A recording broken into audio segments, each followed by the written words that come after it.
Faison family, I'm here today in Houston with the lovely Katrena Faison. If you look her up on your jam session listings, it's going to say Katrena Faison, but everybody knows and loves her like me. It's just Trina. Yep. So, she's awesome. You got to come check out her style and flavors. She brings definitely some other flavors to the movements and stuff. So I picked up some great stuff today. I'm excited to bring it to my classes very, very soon. So hopefully she'll be coming back to Texas again soon. Better. So I'm going to invite her back. Yeah, hey. So. You heard that, right? That's okay. right. We'll bring you to Austin sometime. Rock it out over there with us. So when did you first become a Zumba instructor? February 2012. 2012, okay. So getting on almost to 5 years. 5 years, yeah. Wow. Yeah. So what was it that drew you into Zumba? What made you say, "Ooh, this looks cool"? Okay, so first I went into the class and it was super packed, and I was all the way to the back. And it was actually kind of sweaty, and so that's why I went. It was just a hot class, but I left because I kind of slipped because it was so sweaty and super packed. Done that. And then I didn't know exactly what was going on because the instructor was small and tiny, so they finally had to get a stage. But still, that's why I went, because everybody was having fun. Yeah, yeah. What was it that made you take this step to become an instructor? Because she was so amazing, and because they absolutely loved her and she loved them back. And the love for the music was definitely there. I was in Florida, by the way. Okay. So for me, in Florida, it was just a different vibe. Yeah. Plenty of Latinas, and they loved the music, and they were just like, coming into, that's why. Yeah. Coming into the door, it was just crazy. That's crazy. It was crazy. That's awesome. So the love for the music and the love for the dance and just the love for Zumba itself, it was there. So I wanted to be a part of that. Yeah. And there you came. So what was it that made you decide to take the next step and become a ZJ? Okay. What made you feel like you could put your choreo out there in front of people and teach them? Okay, so first of all, I started in Florida, but I am from Louisiana. So I spent 20 years in Florida. Wow. But I always saw ZJ available in Louisiana. So I was just always wondering. And it's a part of me to always climb and always want to do more. I can't help it. It's just who I am. Right. So I always knew I was going to go back to Louisiana at some point in my life. So once my dad died and I just felt like I needed to be with my mom, it was still available. Oh, wow. Okay. It was still open. It was waiting for you. It was waiting for you. And I would run it by people and what you think? And they were just like, you should. Yeah. So the encouragement helped. Yeah, and it worked. And it worked. It worked. That's the coolest part about it. So how did becoming a ZJ change you as an instructor? How do you think you transformed? Transformed.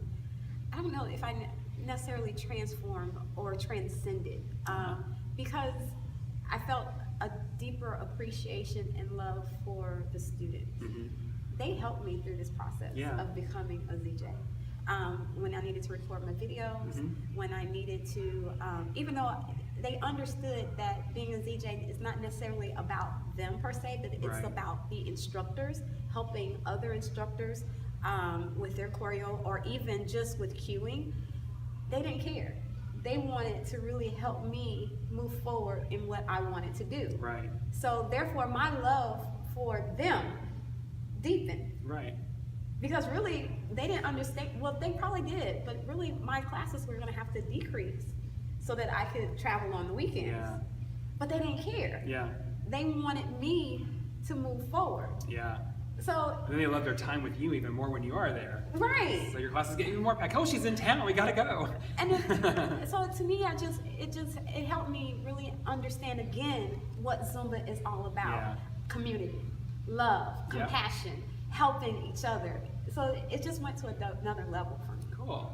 And here we are still today, still rocking it as always. What makes you choose a song for your sessions? How do you typically find them?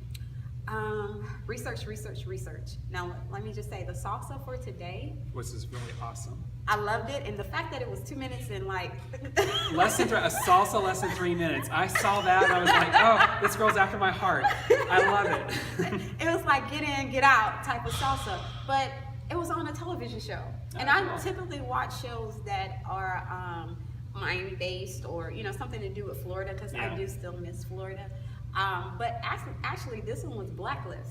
Okay. It was on Blacklist, and you know how we are as instructors. Yeah. You hear a Like the song. Shazam. Yep. It's a reflex. And I had to have it, and then to find out it was that that short. Yeah. Sold. Yeah, it was a done deal, so I had to choreograph it real quick. And it's really fun. And it's less than 3 minutes. How can you not love that? You could fit another song of your playlist. Yes. I love a class with lots of short songs in it. It's like, oh, we're gonna do 25 songs a day. Hey. Yeah, and that it kind of went in order too. ABC. It was just wonderful. It was an awesome meant to song. be. So yeah. So I listen a lot. So when you first hear a song, do you immediately visualize choreography, or do you find a song you love and try to make things fit in to work it? No. First of all, if I don't love it, I skip it. Right. So, and then once I love it, then I see stuff. I see Yeah. what can happen. Yeah. And then also, my husband, he plays around and he acts like he doesn't, he likes it, but he plays around and is like, look at me, I can do it. Then I look at him and I'm like, that kind of works. He's playing. He's totally goofing. I just clean that up a little bit, it'll look really hot. Yeah, that kind of works. So I find songs, of course, that I love, and then I visualize. Cool. And then sometimes, let me tell you, because he was talking to me, and the song was playing, he's like, you're not even listening to me, are you? I was like, no, I was visualizing a movie. Lost in the music. Sorry, you know who you married. That's so funny. Is there a specific rhythm that people can always expect to get from you when they come to your sessions? Are you young for something in particular?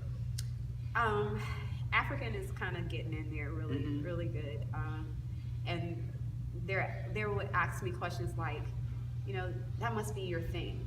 And it's not, but it seems like it is. Seems like you gravitate towards it somehow. Yeah, it is in there definitely. Because I really thought I was a salsa girl or a reggaeton girl because I love them.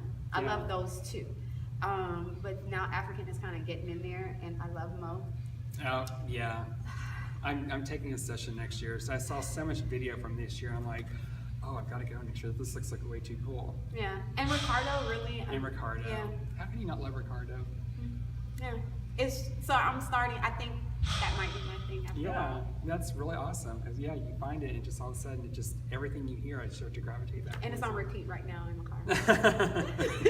So hey, African pop. I know, and some of the rhythms in are very tricky. Because there was another DJ I went to, and he did a really great song. It was an African pop song, and it just had some weird.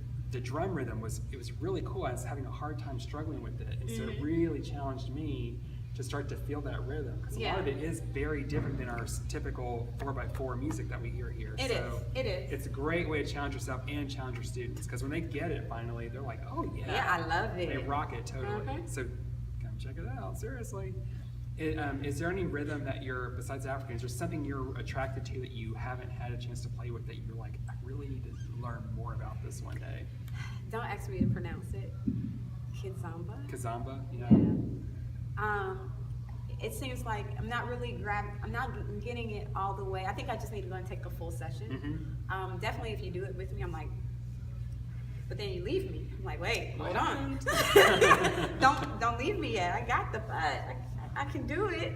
Don't leave me yet. But it's coming. Yeah. It's coming. It's it's growing. It's starting to grow more. And that's one of the things I've noticed about it too, is, a lot of these rhythms that we start to get, they first come in and they're so limited in the sound, but as they start to grow, they start to get better and better, and more of the music gets better. It's like when Dembo really started to come into Zumba. Yeah.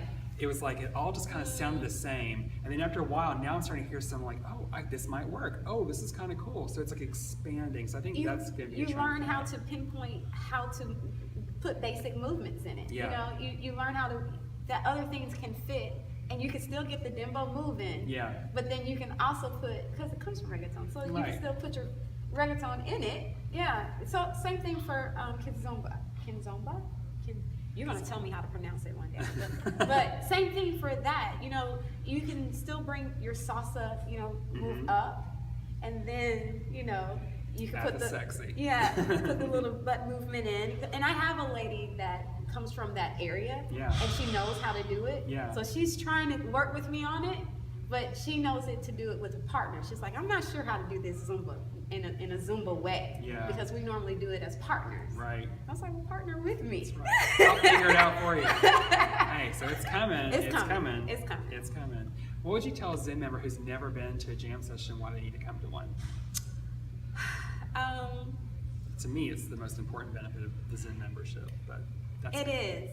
Let me just say, even if you do not utilize the song or even the steps, breaking the song down, the time spent in breaking the song down is worth the money. Yeah.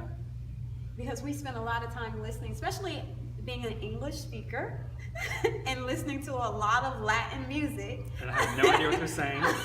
No clue as to what's going on. You know, I go and I research it. And I take time in looking at the wording that they use. And I don't even do a translation yet. Mm-hmm. You know, I look at the words, making sure that the words are the same, and then I know, okay, they're saying the same. This part is repeating. You know, this Right. is A again. Here's A again. Here's A again. Okay, now I see B. I see B. I see B. And I see the pattern from Yeah, the yeah. language. Yeah. Just having the music broken down is worth coming to the jam session. If I can get that, you can go home. You can $30 is worth it for that packet. Yeah. Oh yeah, totally. For that packet, to take that packet and go home, you have this money well spent. Yeah.